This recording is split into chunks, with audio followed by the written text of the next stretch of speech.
partner in Crowe Soberman's Audit and Advisory Group. Today it is my privilege to welcome you to the 20th year of Women for Women. We're delighted you could join us as we mark this milestone together. Over the past 2 decades, the Women for Women gatherings have brought together groups of dynamic professionals, women to share invaluable business information, to inspire one another, and to network. Women for Women began when the initiator of the group, Pam Kokot, who we're very pleased to have here today, came to a revelation over lunch one day with some female colleagues that they were all outpacing their male partners or spouses in career attainment. Something had changed. It is from that revelation, 20 years ago, that the idea was sparked for this annual event.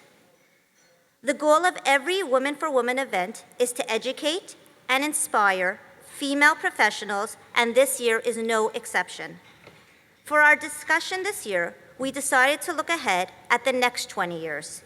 What might life look like in 2035? Not only for all of us here today, but so too for the next generation of professional women.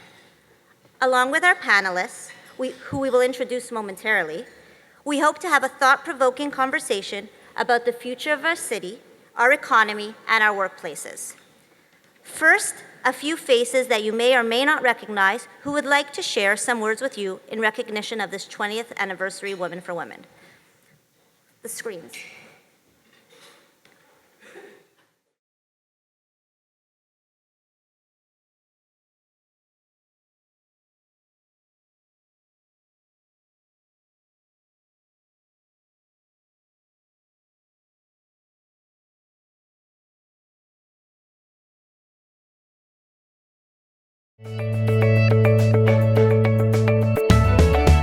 I think the fact that that Crowe Soberman does these events is just amazing. The fact that back when I went to management committee and they were willing to back it and they could see the importance of a women's networking initiative is really amazing. I think the most special thing about the Women for Women event is that notwithstanding the event has grown to a couple of hundred people over the years, it still has a really intimate feel.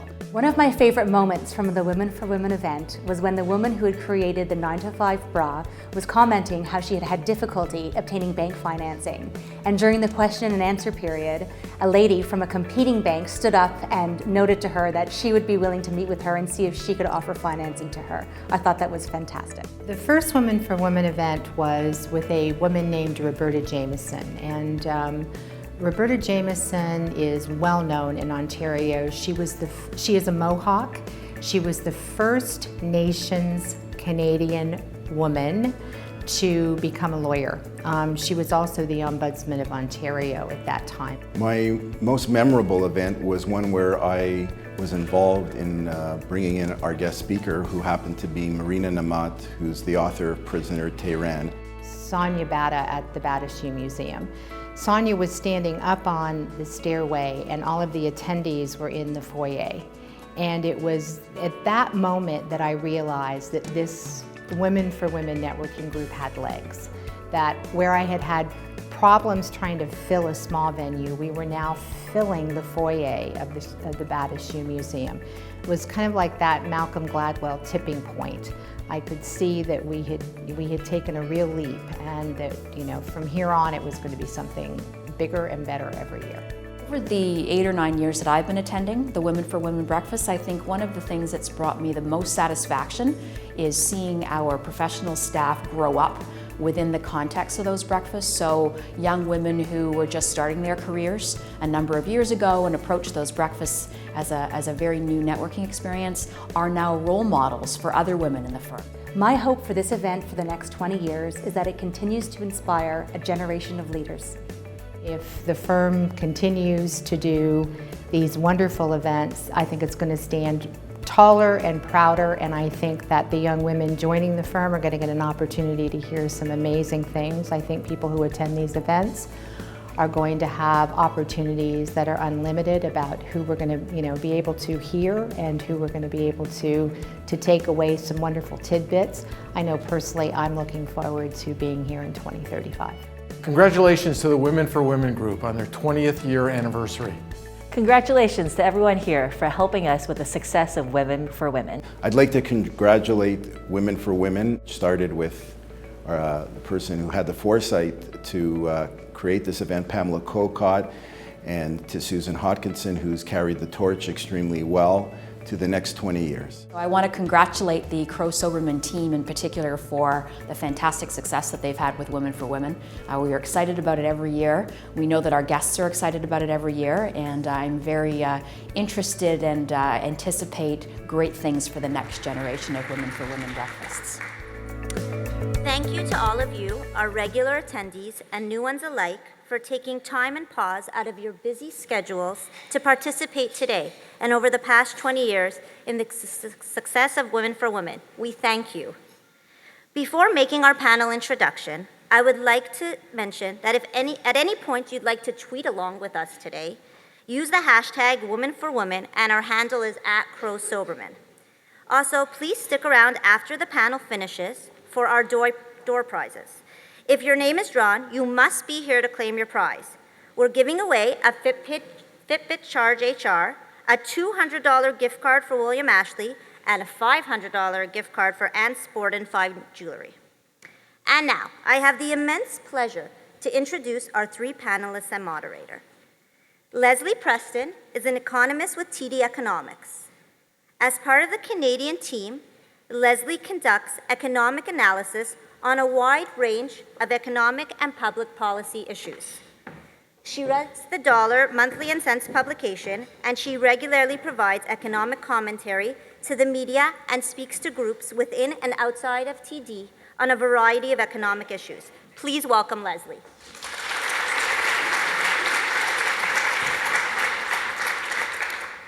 Anne McElroy is a principal of Brooke McElroy, an award-winning architecture, urban design, landscape architecture, and planning firm. Anne has over 25 years' experience as an urban designer and project manager for urban design projects in Canada and the United States. She has particular expertise with sustainable university, waterfront, and community master plans. She is a member of the National Capital Commission Advisory Committee of Planning, Design, and Realty, and the Toronto Community and Housing Design Review Panel. Welcome, Anne.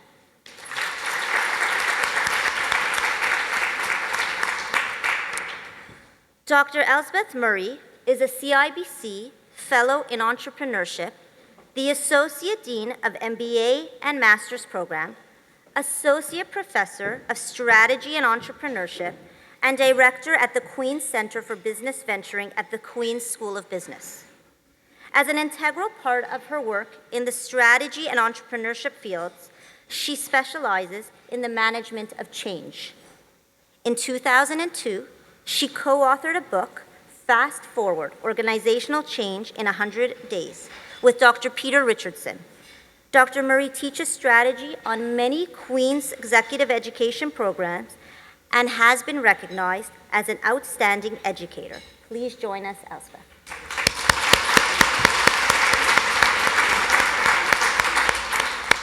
And finally, our moderator, Pauline Couture. Pauline is a senior communications strategist, consultant, and author.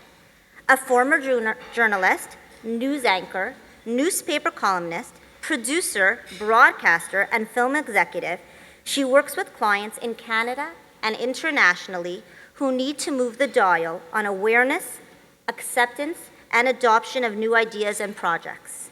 Ms. Couture is a deeply engaged policy and governance volunteer, and among her numerous nonprofit directorships, she has been founding chair of 2 nonprofits. Please join me in welcoming Pauline.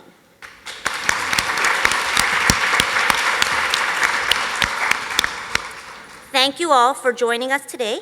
Pauline, I pass things along to you. Welcome, everybody. And can everybody hear me? Good sound? Okay. So just before we begin, just a little housekeeping item. We're going to try and keep our conversation to about 45 minutes, after which there are 2 people in the hall. Could they please identify themselves, the 2 runners? Where are they? So there's one there, and... Okay, so these 2 people will have a mic, and what you want to do is flag one of them down if you have a question so that we can all hear your question, okay? But we'll have the signal. So welcome to all three of you. We're very fortunate, and I'm very honored to be here for the 20th anniversary of Crowe Soberman's Women to Women. It's always kind of, if we're going to talk about the future, it's probably a good idea to take a brief look at the past. Where are we right now, and what are the huge influences that have changed a lot since the time that this event has been up and running? Do you want to start, Anne? Sure. I mean, I think many of us that are reading the news and moving around the city today and also visiting other cities are seeing that transit is really a key issue. And Mayor John Tory built his platform on Smart Track. As we're driving around or moving around the city, we see that we have all kinds of encumbrances happening as we move about our day-to-day life. Whether it was 10 years ago when the St. Clair LRT was built, or as we cross Eglinton right now with the Crosstown being built, we can see that transit in the city is a big part of how we're growing and how it's redefining the way the city is growing, and where we see new buildings, where we see vibrancy, where we see changes to neighborhoods, particularly in terms of low-scale, small, traditional neighborhoods that are adjacent to these areas. There's a lot of work that's being done to try to control that around the transit and density that's happening with that. We also see big infrastructure projects coming up in the news. For those of you who know about the Gardiner, Under the Gardiner story is a really exciting one about a kilometer of public space that will go under the Gardiner that doesn't exist right now. For those of you who walk under the Gardiner now, you know how awful it is underneath there right now. So the idea to collect the land, to consolidate it, and make it a beautiful public space is one of the things that we're really looking carefully at. Another aspect of the Gardiner on the east end is to look at a realignment of the ramp from the Don Valley and to bring more land into play in terms of development opportunities, so where people can live adjacent to the waterfront. That's a big new project that's coming on board, and the City of Toronto is looking at several options on how to deal with that. And one of these options has the opportunity to create, instead of a below the Gardiner Park, an elevated park that we can actually move up onto, like the High Line in New York, and enjoy. Narrow but long, but will give us beautiful views out to the lake and a whole new public space. Public space is key in our cities, and I think in a lot of neighborhoods that we live in, we can see that as development happens, certainly around these transit stations, we're losing public space. We don't have enough green space, and so all of this is critical to the way we think of our cities and where we live. Another thing I wanted to just... Perhaps we were trying to focus just a little bit on the past to begin with, and yeah. You've got us already in the future, so that's really interesting, and we'll come back to that. Leslie, from your perspective as an economist sitting in a bank and looking at demographics and the future of banking, where do you think we've been? Yeah, when I think about the past 20 years, I think what stands out for me is, 20 years ago, women had made a significant amount of progress already entering the workforce. But I think what's been interesting of the past 20 years is that the gains have continued in terms of just anecdotally what I see at banks in terms of more and more women rising up to the senior executive ranks, but also broadly in the labor force. I think one thing that's interesting when you compare Canada to the United States is that Canada's labor force participation rates for women have continued to rise, whereas I think the US has had a real problem with those rates stagnating or even declining. And I don't think we know totally all the factors of what's going on in the United States, but I'm encouraged that in Canada we have continued to make progress along a lot of these metrics, and really that the recognition that it's no longer acceptable, and there's a real push to get more women at the highest levels of the corporate world, for example, on corporate boards. The fact that the Ontario Securities Commission just this past year adopted disclosure policies about companies disclosing how many women are on their boards, do they have policies related to it? And just that measure in the past year really accelerated the pace of women coming onto corporate boards. So I think I've seen a lot of progress over the past 20 years in terms of women in banking particularly, because I think banking as a sector ranks relatively well in terms of the number of women in senior management. But just even in recent years, I think we've really reached a point where it's not viewed as acceptable anymore to have lower representation of women at the senior ranks, because I think that, looking out at this room, that, the excuse that there aren't enough women in the pipeline just isn't there anymore. Elspeth. So speaking of the pipeline, I've been a professor for 20 years, and when I joined, we used to talk a lot about the fact that there were very few women actually who were professors in the business school. I mean, really, you could count them on one hand, and in the early days, we would talk about, wow, this does not make any sense. And so you fast forward now, and depending on the year, over half of our undergrad students are women. I mean, that's an extraordinary accomplishment, and as a leading indicator for how things are changing, every day I'm surrounded by, the fabulousness of just having half of the population in the business school and the university women, and you just know that they're going to go forth and do fantastic things. So I often think it's just a matter of time, because some of those foundational pieces are well in hand. Okay, so for just a moment, I'd like to take you back to the 80s or even the 60s. I don't. There may be one or two people. Now you're pushing it. No, I'm pushing it. Okay, so but I just want to ask our friends in the audience here, how many people remember the Jetsons? See, a few. We're with friends. Okay, so for those of you who are too young to remember the Jetsons, this is a cartoon, an animated series that was on television, and you can catch episodes on YouTube after this if your interest is awakened by it. But these were people living probably in the era we are in now, but they lived in a thing way off the ground. George went to work in his little air car. He worked 1 hour a day, 2 days a week, and Rosie, their robotic maid, did all the housework. And anyway, I'm not going to tell you all about the Jetsons, but suffice it to say that the way people were imagining the way we are living today in 2015, 20, 30, 40 years ago, it hasn't quite turned out that way, has it? The problem they envisaged was that we'd have so much leisure time that we wouldn't know what to do with it.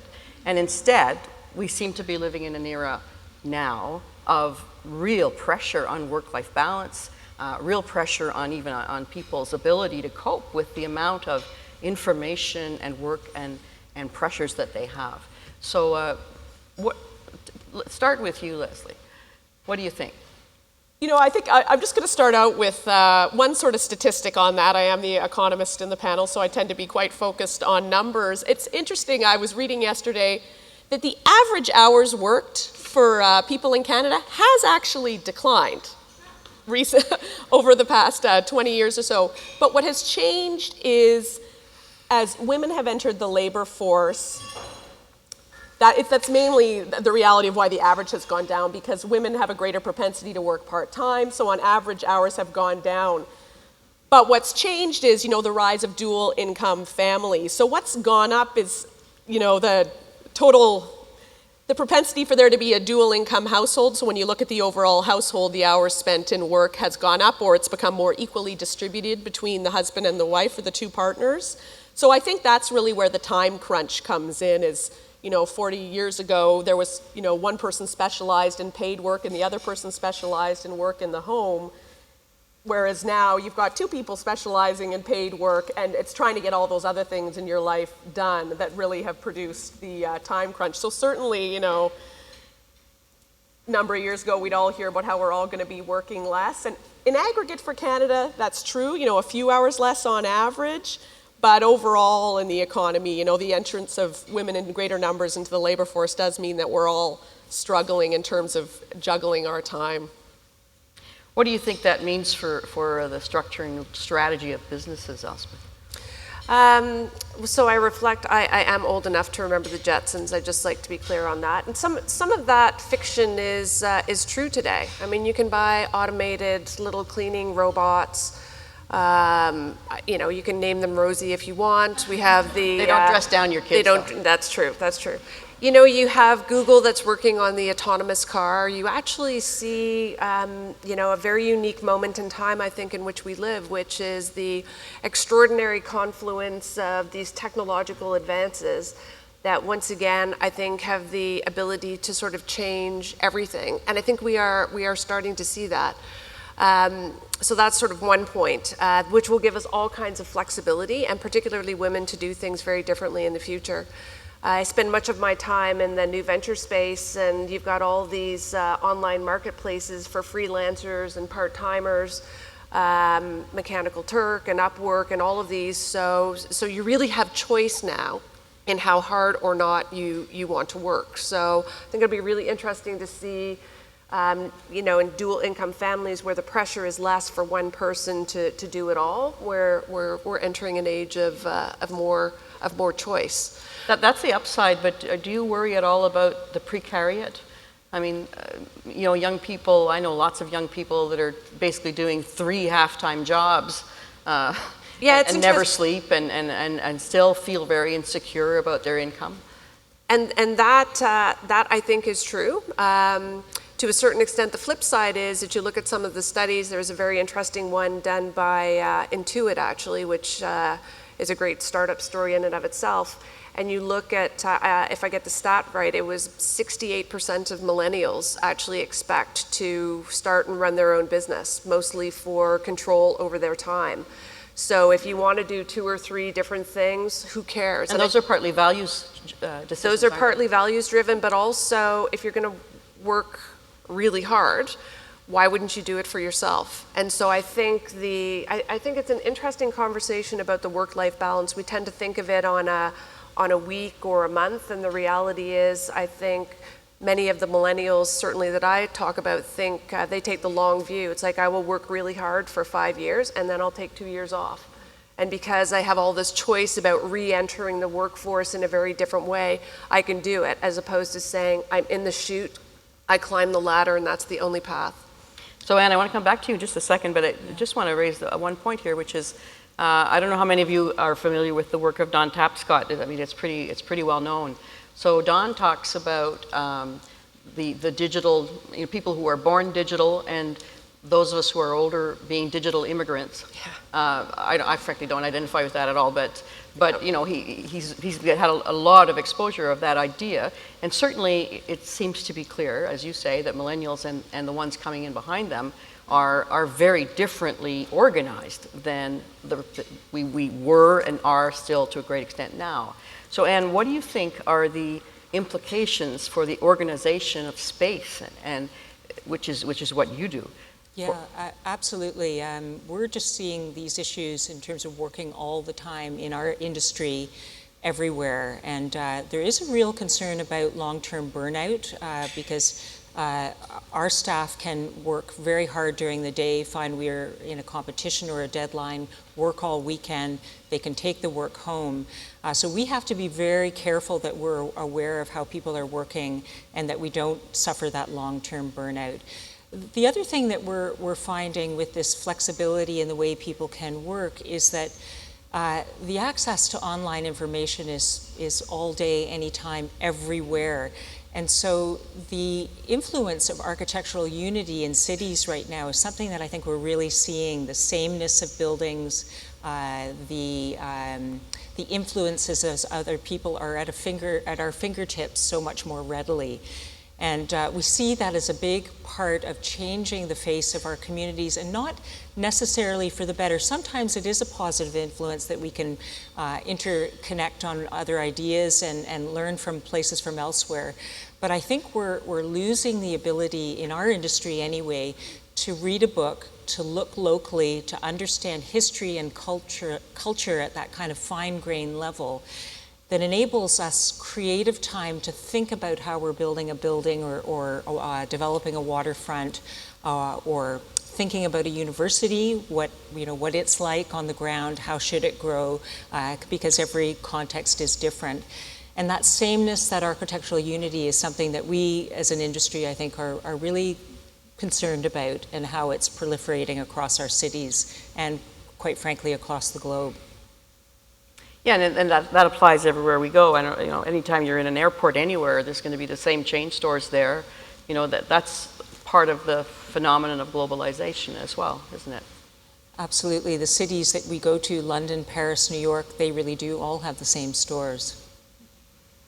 So as a result, perhaps, of some of these intense pressures and demands on people's time, it seems as if millennials are delaying decisions like buying a house or having a child. And that's going to have consequences that are very important socially, culturally, and economically. Leslie, have you given thought to that issue? Yeah, certainly. I mean, I think we're all familiar that Canada and many developed economies, the populations are aging, that the growth in the labor force, which is one of the underpinnings of how quickly an economy can grow, has decelerated. I would argue that it's something that's been going on for 20 to 30 years. In terms of the delaying the decisions, that's true. We've certainly seen a rise in the average age of marriage for women, or the average age of having a child. It's really been a long-term trend, so I'm not sure I would pin it all on millennials. But what I found interesting as I was looking up a few statistics for this talk is that total fertility rates fell in the 60s and 70s, and they've kind of oscillated around a relatively stable level. Now, Canada's below replacement rate. You need just above 2 babies per woman to replace your population. Canada's at around 1.65. So fortunately, Canada's pursued policies that favor immigration, and I think that's really going to be important going forward in terms of sustaining the growth of our labor force and mitigating somewhat the effects of the aging population. But it's certainly true that millennials have been delaying when they get married, when they buy their first home, when they have a first child. But I just found it interesting that the reductions in the number of children women have really occurred 30 years ago, and it's been a lot steadier since then. You may be having 2 kids into your 30s as opposed to your late 20s, but the number has not shifted too much. Just in terms of back about population aging, economists like to look at economic growth and how we think the economy will grow over the long term. And really the 2 pieces to how quickly an economy can grow is growth in the labor supply, so the numbers of hours labor is working, and productivity.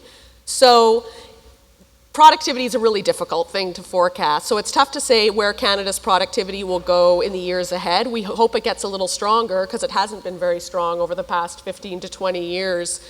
But growth in the labor supply, to the extent that it continues to decline, and we think it will decline, really sets a lower bar for the overall pace of growth in the economy.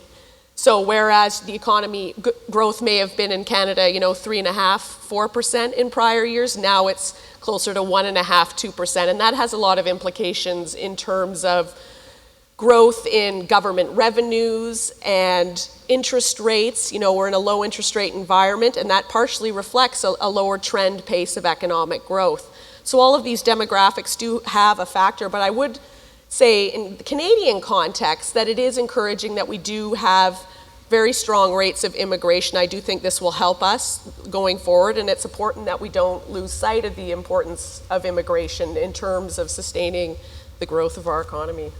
Realize I went all over the place. Well, Elspeth, what are the implications for businesses of what Leslie's just described? In terms of the productivity? Yeah, productivity is a huge one for sure. And again, I go back to kind of my vantage point is at the very sort of micro level. And I look at our students who are graduating and how much easier it is today in many respects to do exactly what you want. So when I graduated, there was sort of the 1 or 2 paths that everybody said you must go down. And now I think the world is your oyster. The rise of the entrepreneurial class, you can be in corporations, you can work in NGOs, you can basically do whatever you want and it's okay. So kind of the definition of success is different. And coming back to your point, which, and that is the tremendous advantage of all of that choice is I think it's a good thing and we just don't know. what people will do to actually create a great place to live and a world in which they can be successful no matter how that's defined. It's a big challenge for universities too, isn't it? I mean, how do you, I don't know how many of you know Glenn Murray, who's our Minister of the Environment in Ontario, but yeah. Glenn told me that when he was at Concordia University, he knew very well what he wanted to do with his life, which was going to involve urban planning and the environment and a whole bunch of other things. But Concordia just didn't have a degree that was going to equip him to do that. So he ended up spending 7 years taking courses there and never got a degree, you know, until the Jesuits said to him, Glenn, you've been here long enough. We don't like to see that happen too often. Yeah, exactly.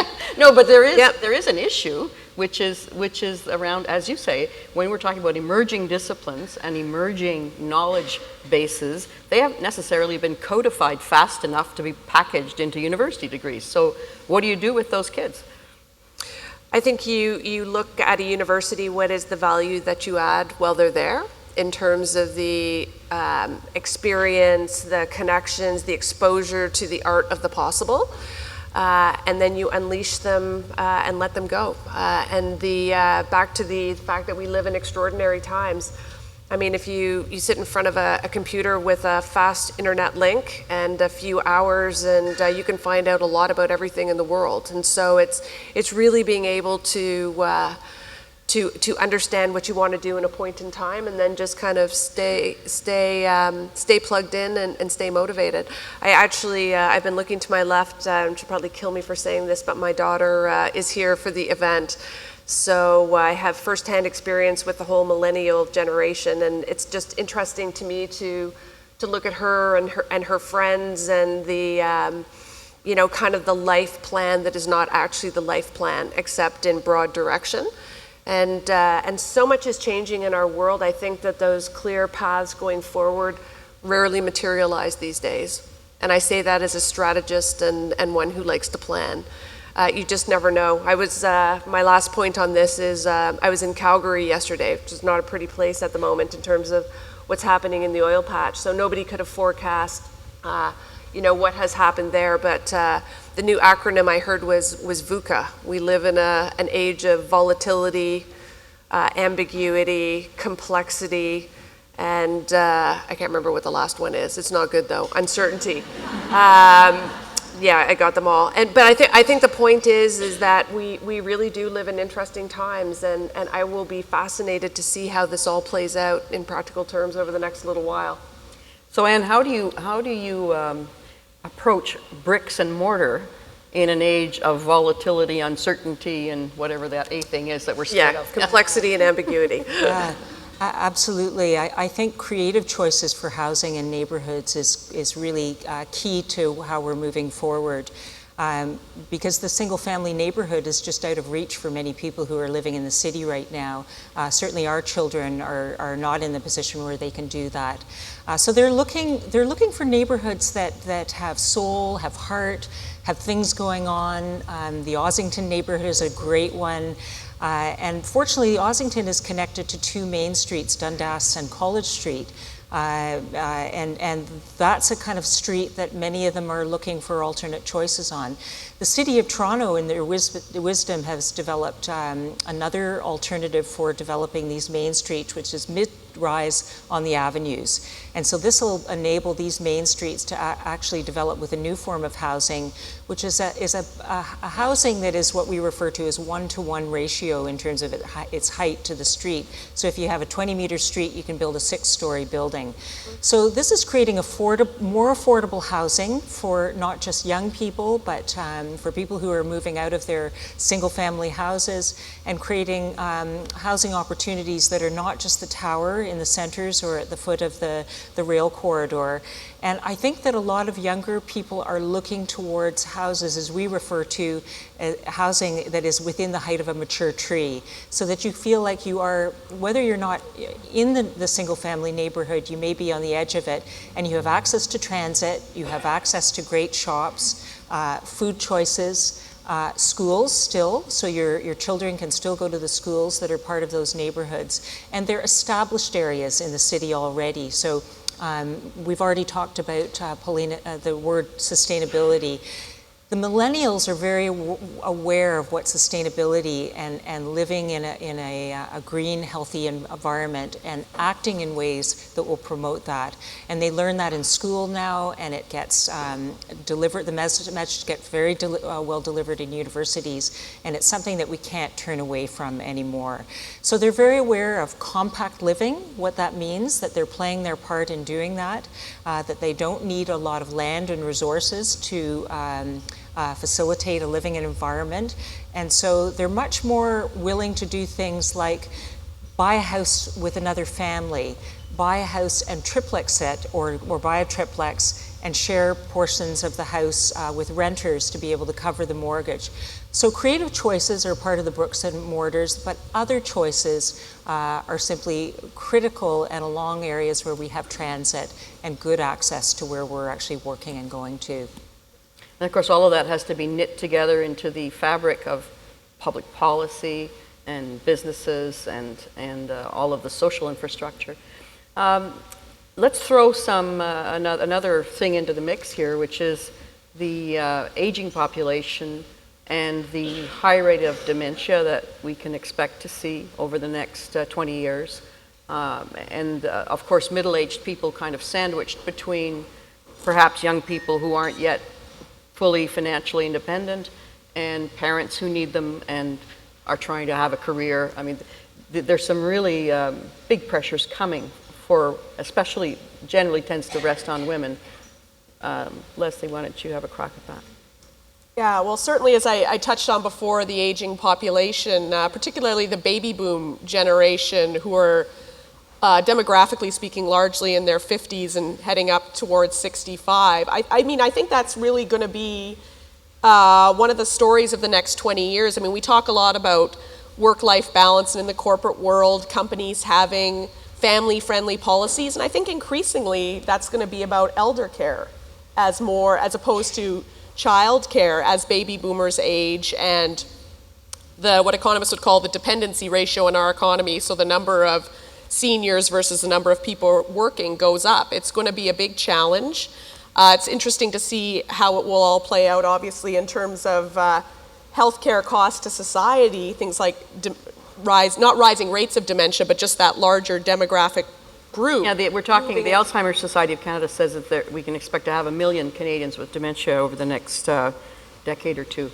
Yeah, no, that's a lot of people. And corporations and businesses are going to have to think of creative ways to support employees in terms of what are going to be significant elder care responsibilities, and also, I think in terms of how urban planning is going to need to play a role in that, in terms of what types of housing need to be in place to support people in those sorts of situations. So it's going to be a huge shift in terms of society. And speaking of creative choices, I don't know how many of you would have seen this in the last couple of weeks, but there was a story on CBC on the National about a Cleveland institution which took over a beautiful kind of 1920s, 1930s hotel, and they turned it into a residence for seniors, but they kept a certain number of rooms open for serious music students. Yes. And so the music students live there, and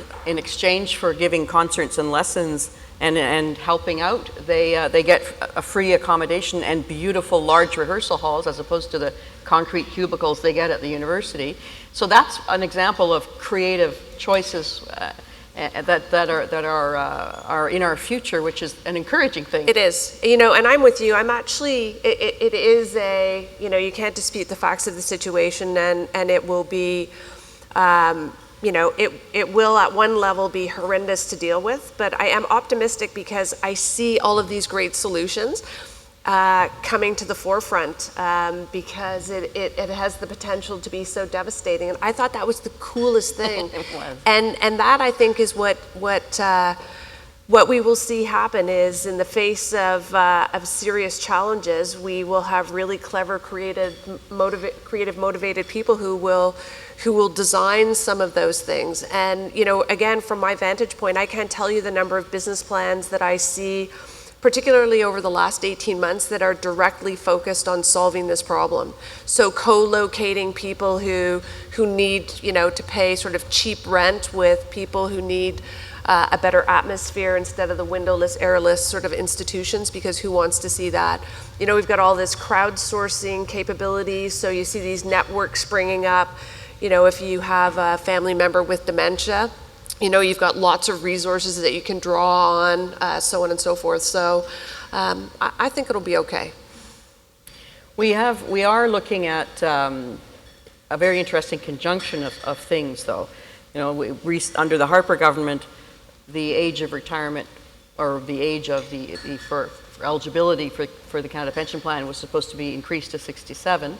The Liberals say they're going to bring it back to 65. But we're going to need a lot of those people to stay in the labor force if we're going to keep going. Am I wrong, Leslie?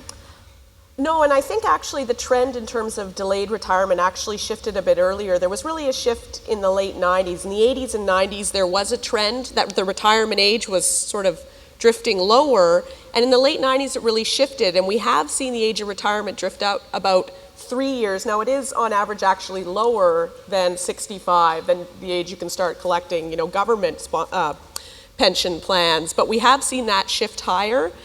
I think it has a lot to do with the changing nature of our economy towards more services-based employment. So employment that's less based on physical labor. To be honest, it's been a factor. There's a variety of factors in terms of, people wanting to work longer. So we have seen that trend even apart from government policy raising the age of retirement. And I think that's, it's going to continue as our economy, shifts even further towards being a services-based economy. And people are able to, say, if they have more flexibility in how they structure, how they work, working beyond the age of 65. I always, it's my coworkers, we call this artisanal data, when you sort of cite an anecdote like it's data. But I always look to my mother, who is actually the very first year of the baby boom. She just retired last year at the age of almost 69. I mean, she had a vibrant career, which she started later in life. And, what was really my father's, a few years older, finally pushing her to retire. I think, she would still be working now if he hadn't. So I just see that in some occupations, people are going to work longer. And we have even seen that in the macro data, that the retirement age starting in the late 90s has started to shift up. Yeah, and of course, people who are entrepreneurs or who are freelancers or whatever, they don't have that kind of structure of saying, I'm going to retire at X age with, and unless they're making a lot of money, they're probably not saving as much money. So, and just to bring you into this, you're always thinking, what does this mean for planning spaces? What does this mean for cities? Yeah. Well, on the housing front, certainly retrofitting housing that can allow people to stay in their houses much longer than they would normally is really important. And that's right down to the level of the kitchen counter, and cupboards, and for the ability for people to not have to step onto ladders and stools to get at things, to the bathroom, how we can actually take a shower and bathe safely. But certainly, I've been talking to my women colleagues about the future and housing, and a lot of them are talking about this idea of co-housing and getting together and being able to afford something together where they can live with friends, have help come in, and live a life that feels intimate and collective as opposed to institutional. And I think that's one of the biggest things we're getting away from. On the work front, I absolutely agree. In my own family, my own father worked till he was 80 as a doctor, and he loved it, and he had an ability to do that because his health was fine. My own mother as well worked well into her 70s in terms of her interest in art and touring at the Art Gallery of Toronto. And I think if people are well, they want to contribute for as long as they feel they're making contribution. And I think it's very positive on the work front in how we're going to receive that because of the flexibility of where we can work, that we can be remotely based to do work, that the workplace, I think, is the way it's going to read more and more is a flat floor environment.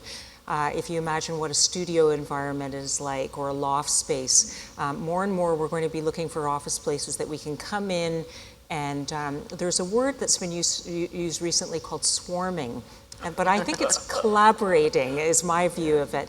But collaborating through constant dialogue is going to be really, really critical in how the workplace shapes itself. So less cellular, less about closed offices and even carols that people work in. Bases for people to come and plug their laptop in, but it might not be the same one every time. And lots of collaborative space, comfortable seating, big tables at the boardroom level height, but also big tables at the stool height where you can actually perch on it and be able to talk to people and move around and engage in creative discussions that draw people in a way where you don't have to design the meeting at 10 a.m. If everybody's there or a group is there, you get started in the conversation. Yeah, and then one example of that kind of structure would be the CSIs in Toronto, the Centers for Social Innovation. Does everybody know about those? Mm-hmm. What they are? Yeah, I mean, that's a model that started on Spadina, and now there's one in Regent Park and there's one on Bathurst. It's spreading because there's a real market for that kind of space. And affordable for students to rent as well, if they don't actually have an office space, or you're early in your career and you don't have a place to go and you want to work and network and meet other people. Wonderful. There are so many implications. I'm curious whether people are like me here. How many of you would accept to go on a vacation for 2 weeks with no internet? They'd pay extra for it. Really? Okay. But it's a very small minority, I have to say. Right? So what are the implications of having a society that never turns off, that never, ever really takes a break? Which is true, I think, for the vast majority of us. Because those are people who would do it if they could. Doesn't mean they're doing it, right? How many of you actually, once a year or so, take a vacation with no internet? Yeah. No grandchildren, obviously. Yeah. Well, I think it's interesting because we assume that the ability to be connected all the time is a bad thing. And I would suggest that it's not necessarily a bad thing unless you make it so. So it's easy. Now, I'll come back to some of a totally different issue, which is the expectations that we set in organizations and the norms and the culture that actually if someone sends you an email at 2 o'clock in the morning that you're going to read it and respond. So that's a whole separate issue. The technology in and of itself, I think it's fantastic. I can be anywhere and be connected and do my work. So it gives me tremendous flexibility in actually taking a few days here and a few days there, because given what I do, like, nobody cares where I am. Yeah, if I have to be in the classroom, yes, I have to be in the classroom, but beyond that, I know what it is that I have to deliver on. I know whether I'm going to be judged doing a good job or a bad job, and then at the end of the day in my world, it doesn't matter physically where I am. And with grandchildren and everything, I just love to be connected. It's a text here or a little bit here, and then I'm working better at my own personal discipline of turning the ringer off, shoving the phone in my purse, and just not being accessible. And we have sort of those norms in our organization that I am not going to reply at 4 o'clock in the morning. Yeah. So the difficulty I find, because I'm like you, but I find that the difficulty is when you're working with people who don't realize where you are, and they're in Dubai or they're in Hong Kong, and they think it's normal that you're going to be accessible during their business hours. So the transparency of it is also a kind of tyranny. Yeah, and I think that goes back to organizations set their own norms. So if it's expected, then it will be expected. And I think that is one of the things that I see in many of the companies that I interface with. That is the number one biggest problem, is what are those norms of behavior so that people can actually sit back, be unplugged, and actually think. My last point on this, and you've heard me use this term, is there's some research done by a couple of sociologists, and there's like a bazillion years of research on this point alone in the field of sociology, but the term was continuous partial attention. So when you're... I think I was born that way. Yeah, no, I know. It's not... so, you're kind of always on, but you're not always fully there. And I think that is an interesting question that is yet... we don't know what the answer is how does that impact ideas, creativity, work, productivity, all of that kind of stuff. But there's a lot of work being done. Yeah, creativity is a really important word, isn't it? I mean, because you really were referring here to organizational culture. Yeah. But culture as a whole is a really important driver of a lot of these changes. And in recent years, we've had, I think, a lot of rhetoric that doesn't get that doesn't fund it, that doesn't think it's important. And it certainly is, it's probably difficult in very structured environments to do that. I mean, as you're a bank economist, Leslie, how much do you think about culture? In terms of? Well, its importance in driving the creativity that we need to continue to grow the economy. Yeah, I mean, when I come back to that point I made about productivity being very difficult to forecast because, you know, GDP doesn't measure creativity very well, and so it's not something I think that economists traditionally measure very well, to be quite honest. In terms of just coming back to Elspeth's point about when we were talking about what we were going to discuss today, the omnipresence of work, I would definitely fall into Elspeth's camp that I think it's great. I mean, as a mother of youngish children, the fact that, you know, if I need to or would like to go to a soccer game in the early evening hours, if an emergency comes up, I have my phone, I can deal with it. I think it enables this flexibility. And again, coming back to, it's really the corporations need to be more deliberate, or business places, about what are the norms. And I think in the banking world, I think it can get a little bit fuzzy, and I think particularly in different generations of people, how quickly they expect an answer on things. So I think it's something that the business world needs to be more deliberate about in terms of what the norms are of it not taking over our lives. I know I consciously try to leave my smartphone in my purse when I come home and put my purse in the closet so that I'm not constantly checking, because it is. I mean, I'm surprised. I was quite late to the smartphone game, and I do find it's amazing. I can just look everything up right now. It's addictive, yeah. Yeah, but I think corporations do need to become more deliberate about what the norms are surrounding that. So I would just echo completely Elspeth's point. Yeah, I think we're getting very close to the point where we should be taking questions from the floor. So please start thinking about flagging down our runners. But just a tidbit I could throw in at this point. The New York Times ran a story not long ago about a research study of brainwaves. And they found that people engaging with their smartphones were emitting the brainwaves from the same sector of the brain and of similar caliber to people in love, contemplating the person they love, you know, which is kind of scary. Wow. And the Apple devices generated more love waves than others. Because design matters, right? Design matters. Yes. Culture matters. Yeah. Okay. Yeah, exactly. So, do we have some questions? I've got the light in my eyes. It's hard for me to see, so we got one there. Yeah, hi. Could you just stand up so we can? It's for The Economist. I know we have a very handsome prime minister, but I found it counterintuitive that he wants to start running deficits. And as you talk about the transition of baby boomers, we're going to go through a transition, a quite significant one in my view. What is your view on the plans of the new Liberal government, and where do you think they'll take us? Well, I think on the deficit front, I think the reality that Elspeth alluded to earlier of Canada's economy is we've been hit by this huge oil price shock, and I think either government in power would have found themselves in a deficit situation, just in terms of the reduced revenues coming in from the corporate sector and income taxes more broadly because of that downturn in the oil-related parts of our economy. So I don't think, I think the deficit was coming regardless. But I think, you know, economists don't agree on a lot of things, but I think most economists do agree on it's important to balance the budget over the business cycle. So if your economy takes a hit and you cling religiously to a balanced deficit, your fiscal policy becomes pro-cyclical. You make the downturn worse by restraining spending or hiking taxes.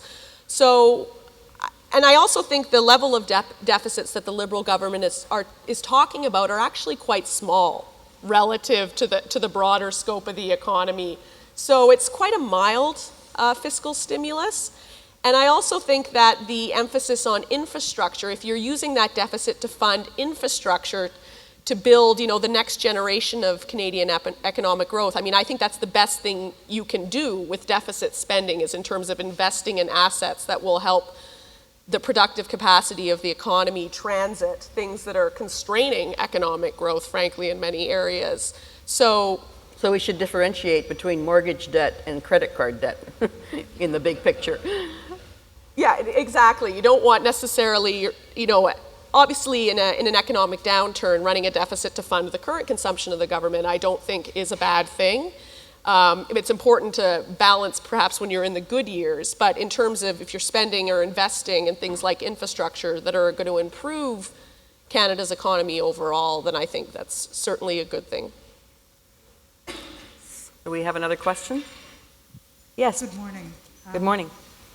I'm just wondering, compared to the EU countries, we're very, very far behind in offering good vacation time for our employees.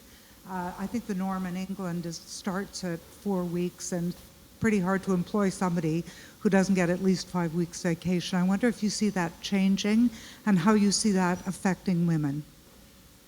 Maybe Elspeth? Sure. I think it's a really interesting question that's part of sort of a broader comment. So maybe I'll just step back. When we were talking about the boomers retiring and those sorts of things, and we have the Gen Xers, and now we have the millennials. And again, this might be anecdotal or artisanal data. But what I'm starting to see in companies is that as people retire, the line is retirement is overrated. You go, you do what you want to do for a couple of years, and then you get back home and you're like, wow, okay, now what am I going to do? So you have a lot of people who are leaving and re-entering the workforce, but they don't want to do it on a full-time basis. And my point is that we're starting to see is driving changes in HR policies that have been very rigid for a long period of time. Here's your vacation time, here's the work at home policy, here's all of that kind of stuff. And these changes are being driven by need, because I think you read some of the statistics. For every doctor that retires, we need 2 more doctors to replace that know-how, and in many jobs that is the case. So it's just not possible to actually have that experience and those skills enter the workforce in senior positions fast enough. So I find it ironic, actually, that it's the people who are retiring who are now driving changes to the policies that everybody else will benefit from. Now, to come back to your direct question, there is and I'm old enough to remember the big push for business process re-engineering. Remember that?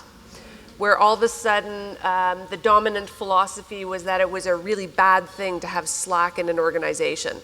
So for people to actually sit in their offices and think without being in a meeting was all of a sudden bad, wasteful, terrible, take it out. And there's a great line from a very famous economist by the name of Edith Penrose, and it's called the Penrose effect, and her line was, without slack, there can be no innovation. So my direct answer to your question is we see what I would argue as the more enlightened firms are starting to build in more slack, and whether that's in better vacation policies or more flex time, or even policies around, no meetings on Wednesday afternoon, for example. We're actually trying to free up time to not have nose to grindstone. And the Googles of the world and the Facebooks and all of those other companies as exemplars are starting to drive those changes as well, because if you have a choice of where you want to work, and you see company A that has all this cool stuff and flexibility and have a life, and you see company B that doesn't, where are you going to go? So long answer to your question, but I think we're really starting to see, for sheer pragmatic reasons, some relief on that front. Annie. Okay. The current Liberal government cabinet has 50% women, which is wonderful to see. What do you expect these women cabinet members to make a real change for women issues in the next 4 years during their tenure? Can we guess what they might do for women's issues? Good question. It is a good question. Does anybody want to tackle that? I think women operate differently, you know, in conversations, in management groups, around the table, you know, in a boardroom. We were chatting about that beforehand. So Tends to clean up the language a little bit. yeah, maybe. So I will be really interested to see how the conversations change and how decisions might get made a little bit differently. I don't know whether it will, you know, create a different focus on women's issues, because I'm not sure the issues are women's issues. I think the issues that we need to address are maybe a bit broader in scope. Anyway, that's kind of my answer. Yeah, I think the balance in the workforce is really important in all professions, that we have men and women working together, and that goes for just how the business year works, and when people take holidays or their maternity leaves. One thing that we're seeing is more men are engaging in the paternity leave, which I think is a really positive element to family raising. And that will be true of the cabinet, you know, as a lot of these women are younger, as they choose to step away for periods of time to raise their family. More men, as they come into that role themselves, understand what it is for women to pause and take time, but also to make sure that their partners and male counterparts that are raising families also have equal access to raising their children.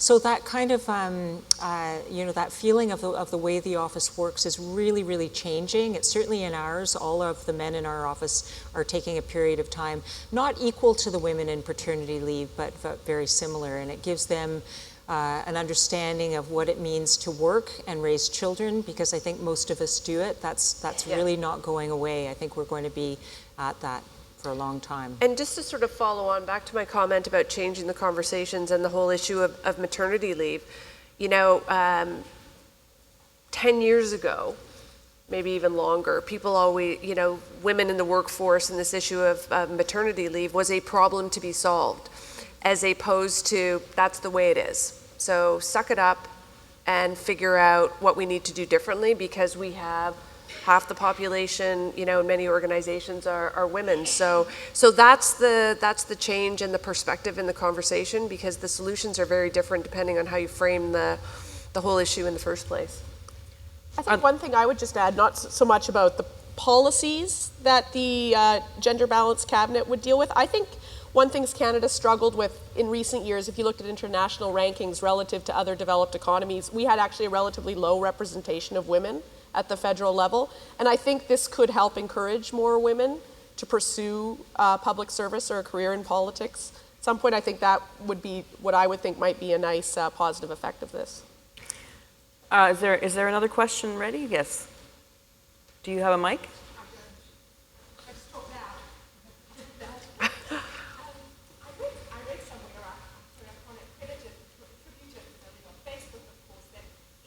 There's a mic coming to you, and I think it'll be much better if everyone can hear you.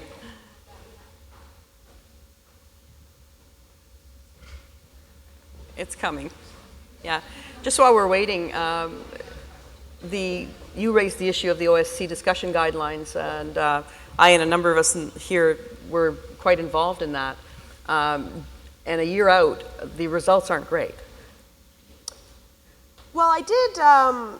I was just flipping through the other day the Canadian Board Diversity Council's report, Pamela Jeffries, and the pace of change did increase. And you know, actually, TD, we wrote a report a couple years ago about how Canada's falling behind, and that's where the results aren't great, because a lot of other countries are being even more aggressive in terms of these sorts of initiatives. But it did, I'm going to get the exact number wrong, you know, it was like Canada jumped up 2 percentage points in terms of the number of women on boards, whereas in previous years it was, you know, maybe less than a percentage point. We've stepped up to glacial, in other words. Okay.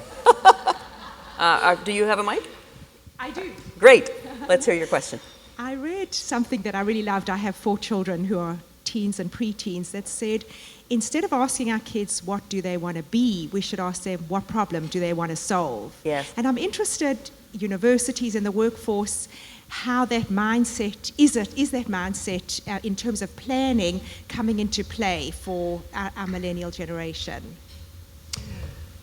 So, I mean, I have sort of a huge bias in that respect, given what I do. I spend a lot of time in entrepreneurship and new ventures, and that's lesson number one, which is focus on the problem to be solved. And then, you will find the solution that makes sense for you. So I'm a huge advocate of that. I think the second part of your question, and I go back to, all of the possibilities is, I've been at Queen's for 20 years, and 20 years ago, there was a defined career path, and students thought in terms of, it's that first job will set me up for the rest of my life, and that is completely different now. Back to your question, some kids are in that category, but more of them are, I'm going to go and do something for a couple of years, think about what I really what I'm passionate about, and then I will figure out, what my path is going forward. So we see tremendous diversity in career choices from our graduates across all of the units within the university. I hope that answers your question. It's good news. I love what I do, and I am an optimist by nature, but every day when I go home, I think, we're going to be okay, given the students I see graduating. So. And the university campuses are reflecting that truth in terms of the physical form of how they're changing with the untethering of the wired connection and the laptop and the flexibility of students to move around. One of the biggest things we see, and Ryerson is a great example of where they built a new students' social space building dedicated directly to that. Every university and campus that we've been working on is looking for where they can put these facilities, not just in one place on the campus, but in some component of every building, so that you can work and engage in dialogue and network as you move through campus, which almost seems counterintuitive to the fact that students are under their earbuds and they're on the internet all the time. But I think they're longing for social interaction, and they realize what a kind of growth opportunity there is in learning, both not just students amongst themselves, but faculty as well, that they can get together in these relaxed areas, sit in a comfortable chair, and not have to worry about knocking on your teacher's door as we did when we grew up, because you had a time and an appointment, and if you weren't there, you missed out. It's much more organic the way we're learning and going through our campuses now. And the classrooms reflect that. So, we have very flexible rooms now where you can array the seats in a variety of different formats. So long gone are the days of standing at the front and giving a lecture and having everybody say, wow. It's really about engaging in discussion and dialogue and connecting the dots, and that's what they want. The one thing we didn't discuss in all of this about young people and the future of the labor force is that we do have one growing source of young people, and it's kind of, for the moment, not there and being wasted, and that's our Indigenous youth population, who I was very heartened yesterday. I don't know how many of you saw this, but yesterday it was announced that we have our first Indigenous Rhodes Scholar, and to me that was just kind of planting a spike in a hopeful place that we really, really need to go. Anyway, not much to say about that. So I think where is Heather? We probably want to, Heather's over there? Okay. Oh, there's a question, one more question. Do we have time? Because I'll make it quick. Well, it's a quick question, not meant to be a quick answer. So I wanted to go back to what you're talking about with board representation. And I also read the same article that we aren't achieving great success, and Catalyst consistently every year talks about underrepresentation at senior executive levels. And I've been in the workforce for about a quarter century, let's just say, and I guess I've become a bit of a cynic that I keep hearing that board representation is going to improve, so not board, but senior executive level is going to improve, and even just anecdotally in my career, I haven't seen it get better. And I'm just wondering your perspective on that, if it's just simply a matter of time or if there's still really that glass ceiling, which is what I continue to see. No, we did. I was part of the senior director's submission to the OSC that went through the three phases and everything. And one of the things that we put in there was that if in 3 years you're not getting the progress that you are projecting under comply or explain, you better rethink it and have perhaps more coercive measures, as they have had in Europe for some time. And I think, too, you can also, even within a framework of a comply or explain policy, which is either if you don't have a policy or a target in terms of what you're striving for, in terms of representation of women or visible minorities on your board, that you explain why not. And I think the UK has actually had a fair amount of success there, and they're still in the realm of comply or explain, but they've had a lot more government sort of high profile drawing attention to the issue and calling companies out that aren't there. Name and shame. A little bit of that, but just setting more aggressive goals. And I think given the changing government, and I think with the cabinet being 50-50, I think we might see a bit more of that.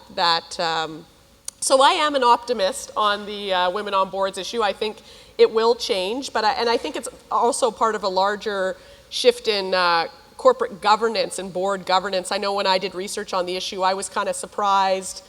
I almost became less issued about the gender balance on boards and more about how people get onto boards, period. How rigorous is the selection process and all of that. So I think certainly it's an uphill battle, particularly because the latest report, when they asked corporate directors whether they felt their board was diverse, 82% said yes. So, so clearly I think there's a lot to I think change. what that means is Greg has a slice, and Amos is a really good golfer. I made a joke to my husband. We have a lot of Bills and Johns, and this year we have a Trevor. That's quite diverse. Okay. Well, on that note, I'm sorry, but if we're going to get you out of here when we promised to, we still have the Crowe Soberman draw to do. So thank you very much. You've been a great audience.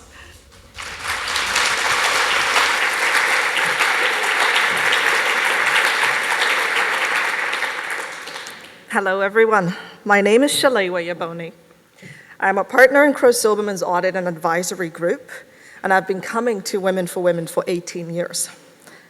My favorite Women for Women memory was with Eleanor Kaplan. That year, I believe it was, "What's a nice girl like me doing in politics?" Since her name was plastered all over my citizenship documents, it made sense to me to go up and say hello to this wonderful lady who said I was now a Canadian citizen. So I went over and introduced myself and said, "That was very nice of you." And she was extremely down to earth, and we had a nice chuckle about it. So fast forward many years and many other Women for Women events. We have another one today that's thought-provoking, and we've talked about what my Canada and my Toronto could look like in 20 years. If you still have some thoughts about what you've heard from our panel, please feel free to tweet us, and we can continue the conversation on Twitter. We'll be drawing for our prizes momentarily, so please, if you still want to enter, take this last opportunity to drop your business card off to my colleague Lauren, right over there, who will quickly circulate and collect the last few entries before we draw. So our prizes today are a Fitbit William Ashley gift card, and a gift card for Ann Sporton Fine Jewelry. I would like to take a moment to extend a special thank you from Crowe Soberman and the Women for Women group to Pam Kokot.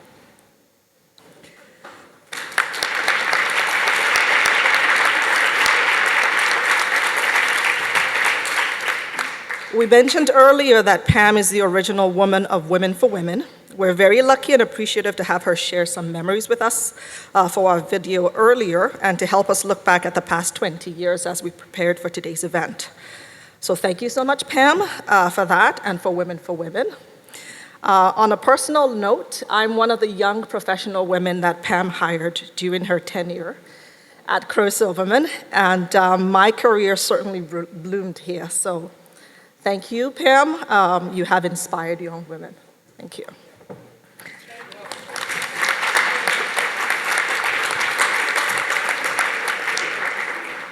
A special thank you also to our panelists, Anne, Elspeth, Leslie, as well as Pauline. Thank you for taking time from your schedules to be here today. We are very grateful for your contributions to the conversation and sharing your own perspective and thoughts, intelligent and compelling, about what the next 20 years might look like. As a gesture of gratitude to our panelists and moderator today, Crowe Soberman has donated to causes that are meaningful to each of them. In honor of Pauline's participation, we will be donating to Crowe's Theatre. Crowe's mission is to ignite engagement between audiences and theater artists. Pauline chaired the Crowe Theatre Board during complex Section 37 negotiations with a large developer in the City of Toronto on the theatre's journey to finding its new home in Leslieville. As a thank you to Dr. Mary, we'd be making a donation to the Heart and Stroke Foundation, which is working towards a future Canada where we all have healthy lives free of heart disease and stroke. For Anne's participation, we will make a donation to the Daily Bread Food Bank, which is the largest provider of food relief in the GTA and is working towards a long-term solution for a hunger-free future in Toronto. To thank Leslie, we will make a donation to the United Way of Toronto and York Region, an organization that's dedicated to creating opportunities people need to improve their lives and build a better future for themselves. Thank you so much.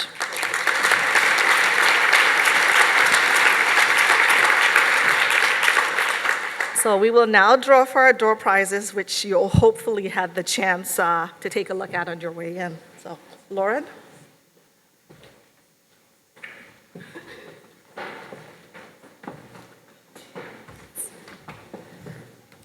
Hi everyone, my name is Lauren Cole. I'm a manager in the Audit and Advisory Group at Crowe Soberman, and so pleased to be with you today and hear from such amazing women on our panel. And I also have the pleasure of drawing 3 lucky winners. So if we call your name, just stand up, give a smile to everyone, and once I've drawn the 3 names, you can just come collect your prizes, which are located at the back of the room. So without further ado, the first prize, the Fitbit Charge HR, this person's going to get in a lot of steps, is Nazanin Hakak. Awesome.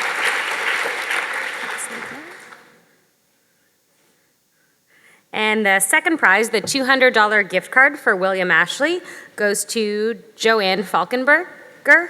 Sorry.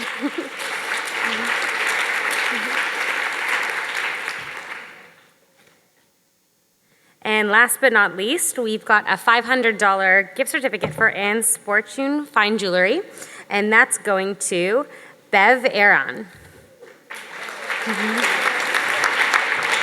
All right, well, congratulations to all our prize winners.